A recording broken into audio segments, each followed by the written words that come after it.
Alright, folks, welcome to Statistical Data Review. Measures of central tendency. Remember, that's the broad word for all our big babies here called mean, median, mode, range, standard deviation, all that good stuff. So when talking about this, mean is with the X bar over it on your calculator. So if you actually go to that, you punch your data in your calculator, you will X with a bar over it will be on the first screen. Once again, you're doing stat,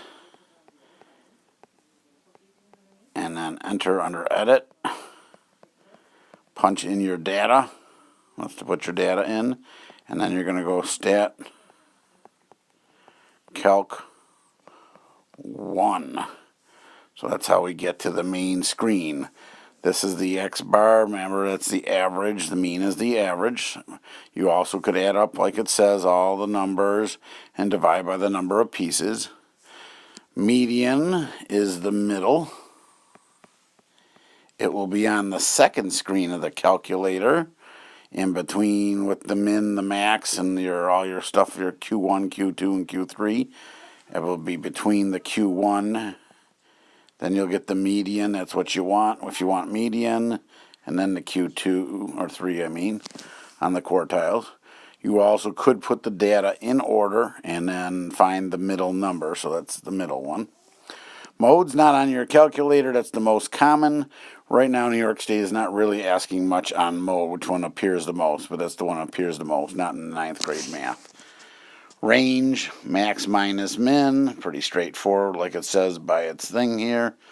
You just pull that off. Once again, second page of the calculator. It's on the second page of calc. And standard deviation, there's two of them. There's O of X, which we'll call it, and an S of X. When in doubt, use this. This is called the whole population standard deviation. So whole population, unless they tell you you're doing a sample, okay, the S of X here is the sample. So if they say sample standard deviation, then you would do that one. But we don't use that too often. You pretty much want to look for O of X. That's on the first screen. It's on the first screen, and those are the two you're looking for. Okay. So those are the basics. We're not going to tell you how to dig that. We're going to keep moving in here on the statistics, but those are all, once again, stat, enter your data. You only have one set of data down list 1, and then stat calc 1 will give you all that information except for mode. All right. So this is more again, once again, with the calculator. Hit stat enter like we said.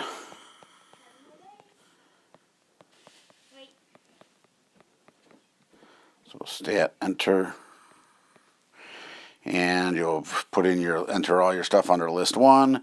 Then stat tab over to calc number 1. Hit enter, and you'll get all the stuff, including this. You got to scroll down like it says to get those items. With a frequency table, now you're talking 2 sets of data and stuff. Then you're talking 2 lists that we're getting to, and we're going to avoid that one at the moment. But you do the same thing. You would have to put the 2 lists in and do the same stat calc 1 and get the data. We're going to avoid that at this point, though.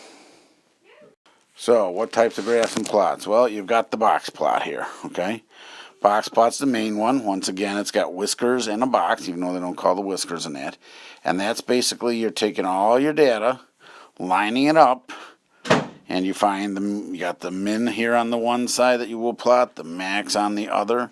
Remember, there are 5 key points that we like on this one, 5 keys. So we usually lead the min, the Q1, the first quartile, the Q2, which is your median, your Q3, and your max. Those are the 5 key points, like they did up here, etc. on your lower quartile and that. The Q1, 2, and 3 make the box right here. Notice once again, it is not plotted right on the number line. It is above the number line, not down here on the number line. Keep things spaced out. These are not the numbers they give you. You must make your own intervals and space them from the smallest to biggest to cover everything. Interquartile range, huge right here. Once again, you might want to put a little thing about that one. That's the Q3 minus the Q1. So Q3 minus Q1 for interquartile range. And they tell you how to do that on that one. Alright, so then the next one we're going to talk about is the scatter plot up here. So a scatter plot, very easy. You got to just have appropriate scales along each side, whatever you're using. If you need a break symbol, don't forget the break symbol. And you plot the points, you match them up. You get two sets of data here. It's bivariate data, remember, two sets. So you plot the 1 point, go up, and then come across wherever it goes across on the y value, plot the points, and we take a look at it. Like they said, the two must have appropriate scales. All data points are on there. We do not connect the dots, just do that. Then the key things from there is what you're looking at. You're looking at positive correlations by going uphill, like in this picture here.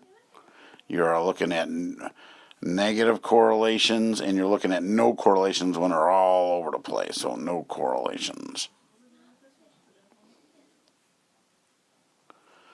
Okay, I'm going to spell that. All right, next, dot plots. Haven't come up too much on the exams, but straightforward.